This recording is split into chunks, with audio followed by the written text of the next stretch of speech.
gastroenteróloga, tiene un máster también en gestión hospitalaria y hoy viene a hablar sobre intoxicaciones alimentarias en Semana Santa. Buenos días, doctora, gracias por acompañarnos. Buenos días, agradecida por la invitación en este importante programa, Cátedra Médica, y compartir en el día de hoy, el Día Mundial de la Salud, un día tan importante, un tema de el día ahora actualizado sobre las intoxicaciones alimentarias y más en este asueto que se acerca de Semana Santa. De verdad, agradecida por la invitación. Muchísimas gracias a usted por aceptar. Bueno, nosotros vamos de entrada a abrir nuestras líneas, a recordar nuestras líneas de contacto para quienes nos escuchan puedan contactar con nosotros y contarnos cuáles son sus hábitos alimenticios regularmente para esta temporada, cómo se alteran, para que la doctora entonces pueda darle sus pautas de qué usted está haciendo mal, que debe cambiar para evitar estas intoxicaciones. Los números de contacto son 809 682-9850, 809-682-9850 y la línea internacional 833-380-0062. 833-380-0062.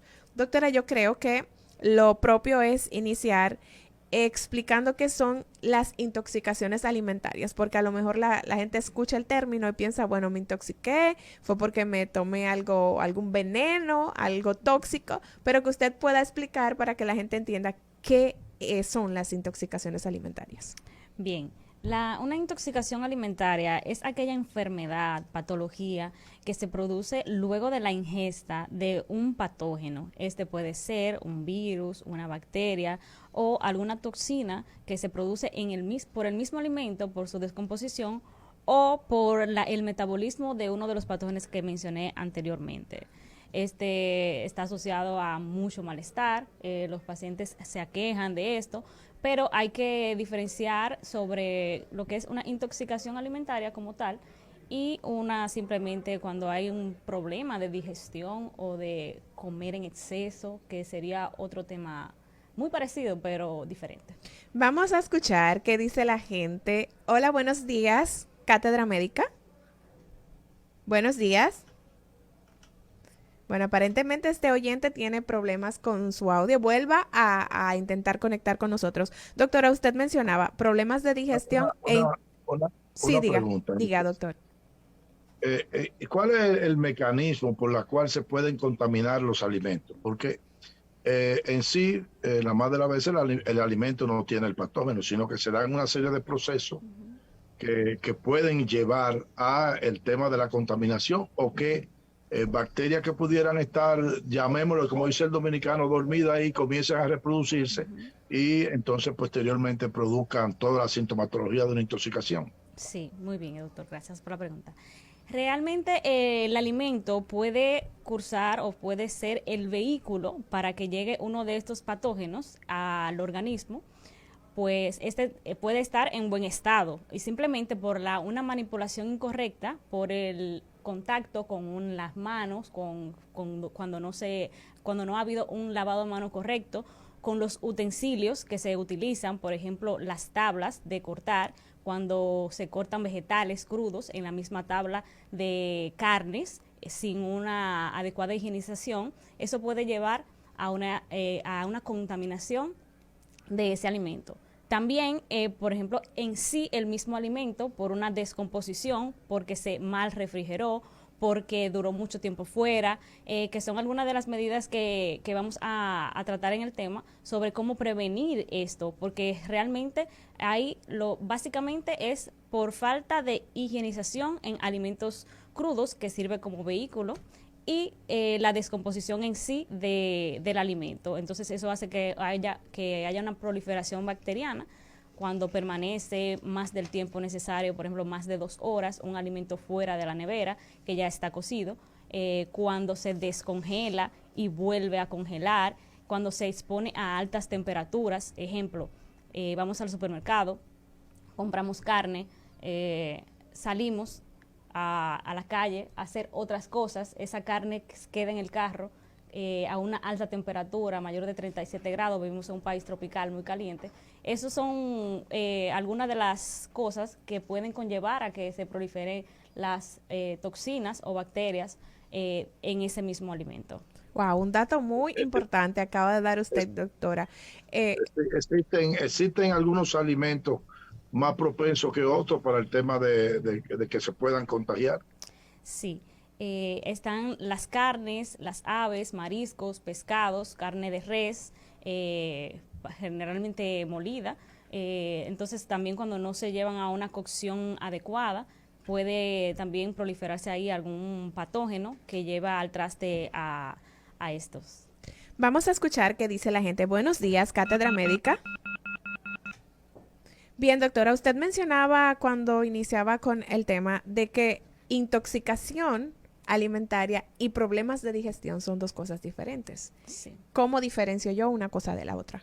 Bueno, generalmente cuando hay algún tema de una mala digestión, el paciente va a tener una historia anterior de algún síntoma digestivo, epigastralgia o dolor en el estómago, dolor en la boca del estómago, sensación de plenitud, que van a conllevar en algún momento, si hay una ingesta de una cantidad abusiva, vamos a decir, de algún tipo de alimento, pues va a tener sensación de plenitud, va a tener malestar general, entonces hasta ahí. Pero cuando hay una intoxicación alimentaria, ya hay otros síntomas agregados, además de la historia reciente de haber ingerido algún tipo de alimento que no se sabe, que no es segura su procedencia, vamos a decir, que entonces en ese caso ya van a estar otros síntomas, por ejemplo, la fiebre es algo que nos puede diferenciar mucho cuando estamos frente a una intoxicación, la intensidad del dolor abdominal, que va a ser un dolor abdominal tipo cólico, que generalmente va a llevar al baño al paciente, que después de esto puede mejorar para volver a reaparecer. Bien, vamos a escuchar esta llamadita. Buenos días, Cátedra Médica. Qué bueno ese tema para esta época del año. Gracias. Quiero hacer dos preguntas. Uno, ¿cuál es la mejor hora para comerse la habichuela con dulce? Eso te digo, después de un sancocho, una habichuela con dulce como que es muy pesado, y usted sabe que el sancocho en Semana Santa, fuera de su casa, eso es lo más usual, un sofión, una cosa de eso. Y la otra es, mire, yo cocino habichuelas, ¿no? Yo las hablando, y una parte la dejo para moro y otra parte la dejo para habichuela normal. Entonces, ¿qué pasa? Yo lo que hago es que la meto en el freezer, desde que están frías la meto en el freezer para yo poder, porque si no, yo ablandar todos los días y luego sazonar habichuela, eso no es fácil. Sí, muy interesante. Le escucho. Gracias. Gracias a usted por su llamada. Bueno, con la primera pregunta con respecto al horario de comer las habichuelas con dulce, que sabíamos que ese tema, ese alimento no podía faltar por en esta supuesto. conversación. Hablamos de Semana Santa, hablamos de habichuelas con dulce. Y es uno de los tópicos que causan muchos síntomas digestivos y aquejan al paciente en estos días. Entonces, realmente con el horario de las habichuelas, el tema está más bien tanto en el horario como en la cantidad, porque el horario recomendable sería que no sea cerca de la noche o cerca del horario en que se va el paciente a dormir, que sea de día, puede ser como un postre, ¿verdad?, después del almuerzo, y eso va a pasar, va a tener el cuerpo el tiempo para hacer la digestión adecuada de esto. Pero el otro punto que decía es la prudencia y la moderación con la cantidad. Sabemos que si bien podemos digerir este postre que nos encanta, la habichuela con dulce, está muy complementado. O sea, tiene habichuelas, tiene leche condensada, tiene batata. O sea, es una sobrecarga de carbohidratos. Entonces, la recomendación es limitar, o no limitar, sino saber qué porción de la comida vamos a comer y qué porción de las habichuelas. Porque sí, nuestro cuerpo, si está en un estado funcional de homeostasis, puede digerir eso, pero es la cantidad que tomamos o que comemos. La puso difícil, ¿verdad, doctor Nelson? La puso difícil. La gente no quiere comer poca habichuela con dulce en Semana Santa. Y repetir. Yo soy de la poca gente que no le gusta la habichuela con dulce. ¿No le gusta? Bueno. Claro. Yo no sé en qué época de mi vida dejó de gustarme eso. Yo tengo años que no como habichuela con dulce, ni arroz con leche, ni maíz dulce, nada de eso. Aquí dice Isidro que él está igual que usted. No, no, no, no. Bueno, Bueno, pero ya pasó Es algo ese importante, tiempo. doctora, también, como usted muy bien lo señala, que es la carga, es habichuela con dulce y la carga de azúcares que tiene eso. Exacto, Así es. Entonces, una carga muy grande de azúcar también genera en el intestino, pues, un proceso de ósmosis, una hiperconcentración de atracción de líquido y como consecuencia pueden tener diarrea, sin que necesariamente no sea una diarrea Por una infecciosa, intoxicación. sino Exacto. una diarrea, digamos, hiperosmótica, así se llama. Exactamente. Muy vamos bien. a seguir escuchando a nuestra audiencia. Buenos días, Cátedra Médica. Buenos días, bendiciones y salud para todos. Amén, igual. Hay algo que yo tengo 6'7", ¿verdad? De edad.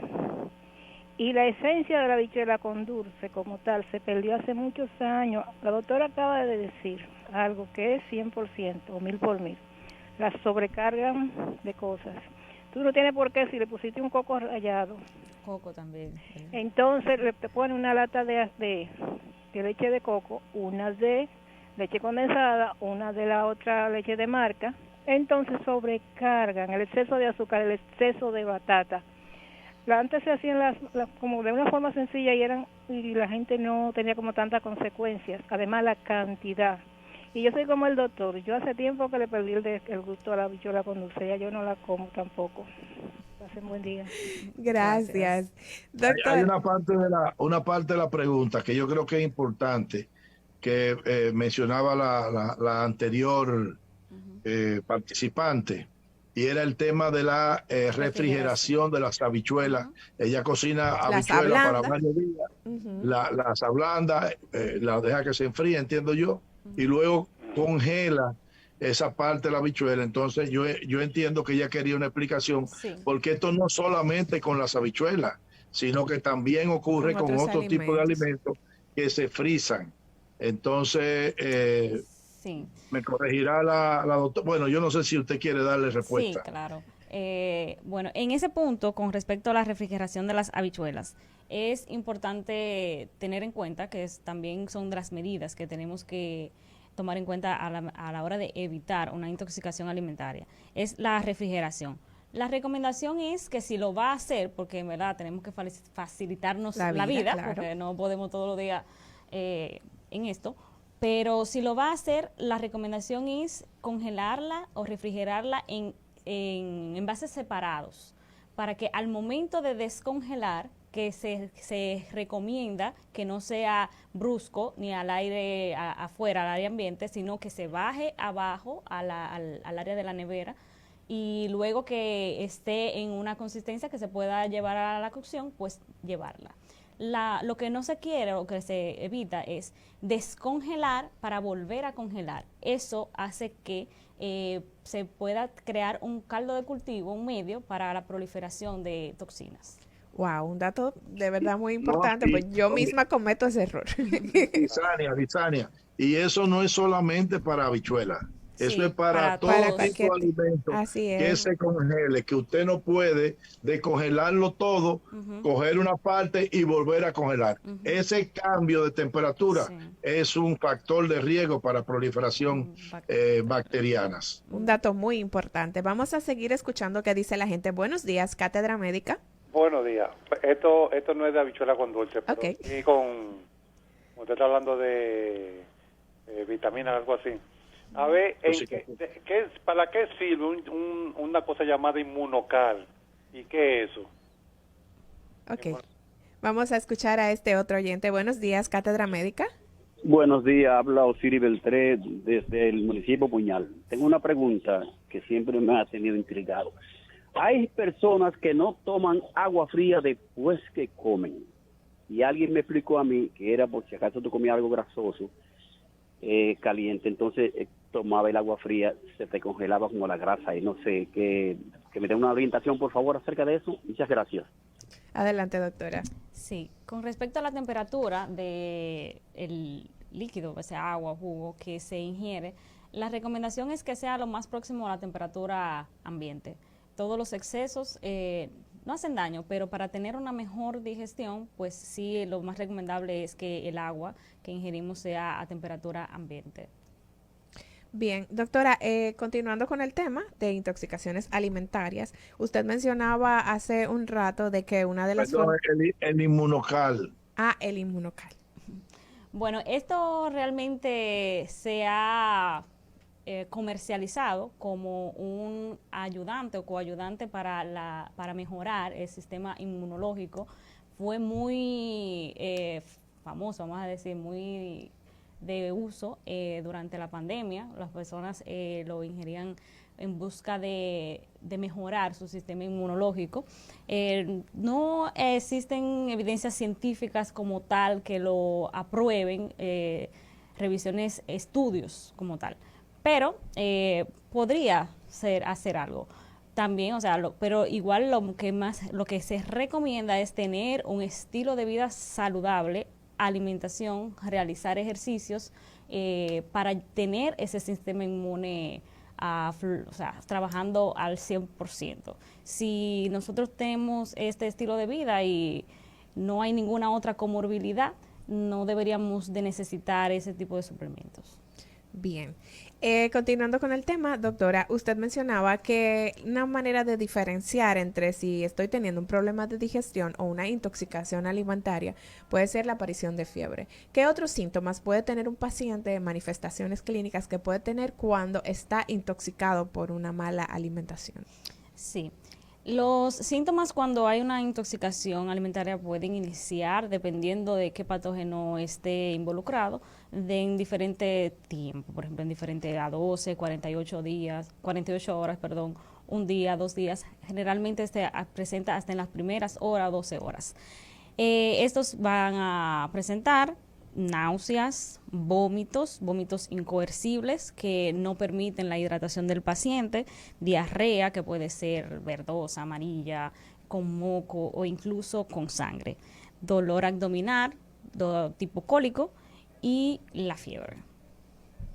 Bien, sangre usted menciona, doctora. Sí, ¿Por qué puede producirse un sangrado? Sí, por ejemplo, hay bacterias, la Shigella, que es una de las que generalmente en muchos casos causa la intoxicación alimentaria cuando llega a afección colónica que invade la mucosa. Puede presentar el paciente rectorragia, el paciente va a ver la presencia de sangre en las heces, y esto es una intoxicación alimentaria. También algún tipo de parásito que también se describen dentro de las intoxicaciones alimentarias, como la conocida ameba. Puede cursar con un cuadro de colitis amebiana y una disentería. Se conoce como disentería y es la presencia de diarrea con sangre también.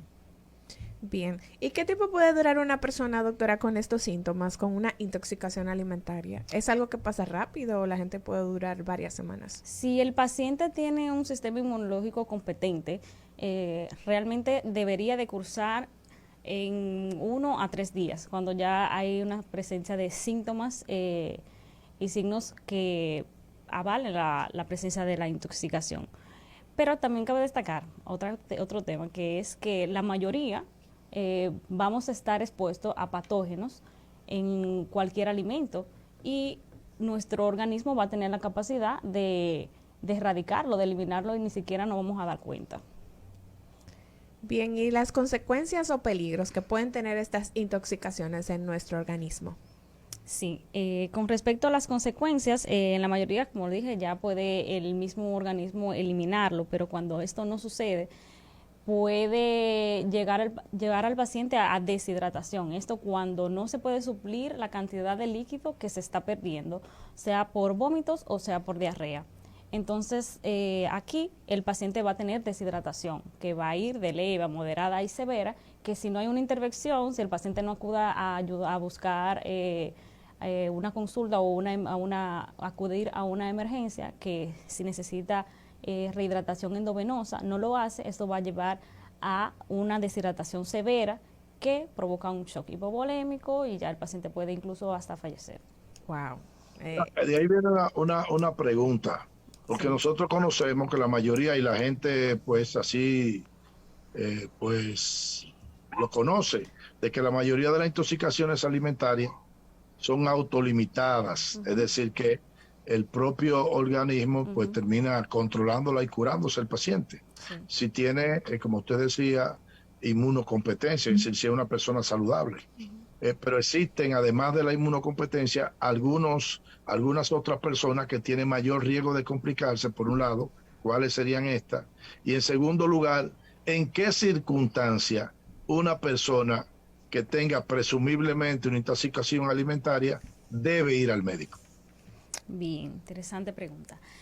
Con respecto a cuáles son los grupos de personas que son más susceptibles o que pueden llevar a presentar una enfermedad, una intoxicación alimentaria en una etapa más agravada, con mayor comorbilidad, están 3 grupos etarios o grupos también. Son los niños, la edad inferior a menor de 5 años, niños y bebés. Están la adulto mayor, mayores de, no voy a decir número para que no, adultos mayores, las embarazadas también por su idiosincrasia, por el proceso por el que están cursando, son también más susceptibles y pueden presentar esta enfermedad de una forma más agravada. Y las personas inmunodeprimidas, que son aquellos que tienen una enfermedad crónica como diabetes, otras comorbilidades, pacientes con síndrome de inmunodeficiencia adquirida, SIDA, pacientes con cáncer que están en tratamiento inmunosupresor, ya sea por este o por otra patología. Estos pacientes van a tener mayor riesgo de cursar con una complicación de estas. A la segunda pregunta que realizó el doctor con respecto a cuándo acudir al médico. Dije anteriormente los síntomas que puede presentar.